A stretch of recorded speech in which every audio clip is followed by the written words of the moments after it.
I'm Anil Kumar, and in this video we will learn how to write equation for a transformed function. And I'll give you key ideas which will help you to get the equation right in the simplest possible way.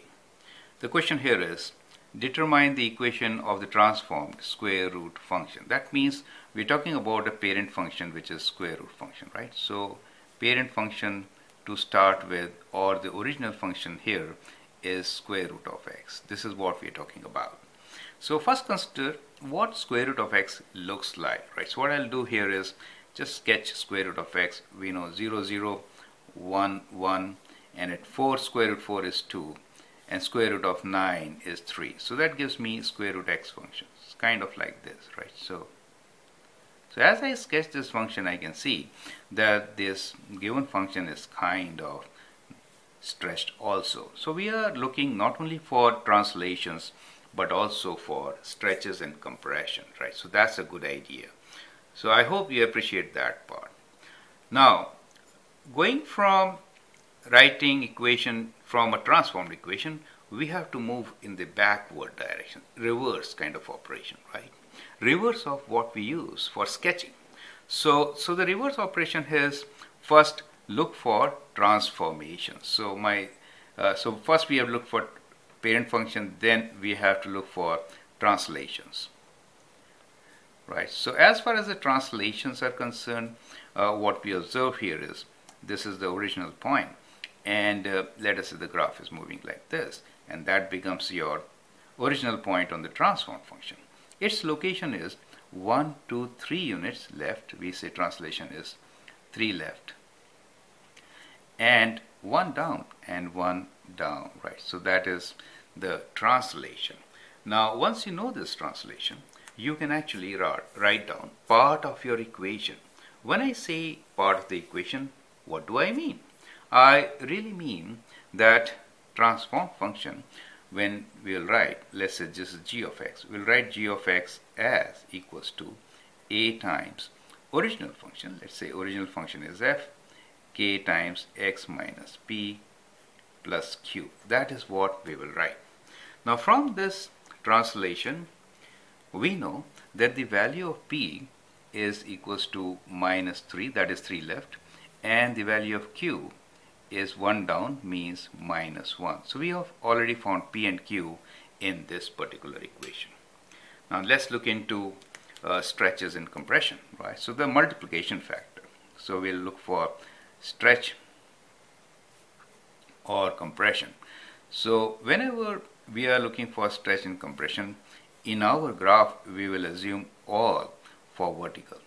Then becomes kind of simpler for us, right? So that is what our assumption is.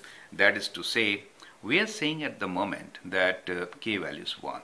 That is to say k equals to 1. So there is no horizontal compression or stretch. That is what we have assumed. You could always do that because you could factor k and incorporate k and a together to get the result, right? Now, so that means we are expecting some vertical stretch or compression. How much? And how can you find it? The best way to find it is, since we have assumed k as 1, that means if I use 1 unit up, on the right, on the original function, I do get a point which is 1, 1, right? Let us consider that point itself. Now this 1, 1, 1 unit to the right corresponds to 2 up. Do you see that? So what you notice here is that if I move 1 unit right, instead of going 1 up, this is 1 up, right? Here it is 2 up. That means 2 times. So the vertical stretch is 2 times. So therefore, what we say is vertical stretch is 2 times, and that results into a value as equals to 2. I hope you get the idea, right? So since the vertical stretch for this point is 2 times, we are saying that the function really a is times 2. Now you could check this. If I move, let us say 1, 2, 3, 4 units to the right, in that case, if it is 2 times, right, so this value should be 4, right? So let's check this. So from here, 1, 2, 3, 4 units, then 1, 2, 3, 4. Perfect. This is also 2 times. That means this idea of vertical stretch of 2 times is working for us. So we have verified that it is correct. Correct. So based on this, we can write our transform function g of x as equal to a is 2, so we get 2. The function is square root of x with these transformations. So we get the square root of x minus of minus 3 is plus 3, right? And q value of minus 1. So that is how we get the transformed function, and that is our solution.